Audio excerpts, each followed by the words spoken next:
Hi everyone, my name is Crystal Cabrera and welcome to my video. So what I'd like to talk to you about or introduce you to is the Brown versus Board of Education case, a case in 1954 that was taken to the Supreme Court. It ended legal segregation in public schools and it led to the change in courage of future protests led by African Americans for their civil rights. And this it was a pivotal opinion, one of the major opinions ever rendered by the Supreme Court, marking the beginning of the end of segregation in public schools.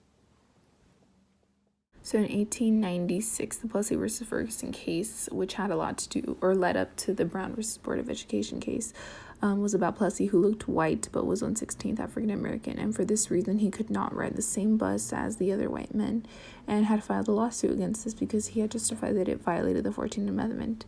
However, the Supreme Court decided that the 14th Amendment is not violated because both colored and whites could be equal but separately, creating the separate but equal doctrine. And Southern states who strongly supported segregation expanded the new doctrine and applied it to everything, including schools. About 46 years later, Linda was born to the Browns family on the 20th of February 1942 in Topeka, Kansas. She couldn't go to the white school near her home, about 4 blocks away, and had to travel a long distance all the way to a different school, a African American school, due to racial segregation. And was faced with lots of dangerous paths. So her father, Oliver Brown, attempted to enroll her into the white school, but was turned away. And so for this, he filed a lawsuit against the Board of Education of Topeka, and the case was led by Thurgood Marshall. John W. Davis, a former presidential candidate, making the last of his 140 appearances at the Supreme Court. But his arguments had a familiar ring. Separate wasn't necessarily unequal.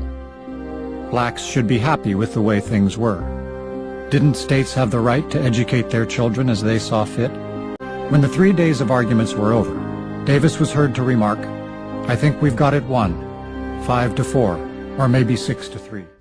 So some of the results of the Supreme Court case was that the Supreme Court ruled inherently unequal because it had violated the 14th Amendment, which was the equal rights for all male citizens, and this meant that it was unconstitutional, and so that this canceled the separate but equal doctrine.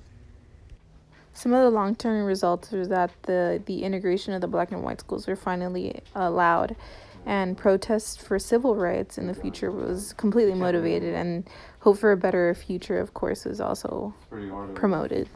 So this picture relates a lot to the Brown versus Board of Education case because it shows a lot of the protests of African Americans outside of the schools protesting for rights and desegregation in the public and white schools to hopefully integrate those two schools so that African American kids can also receive the same amount of education that whites are receiving.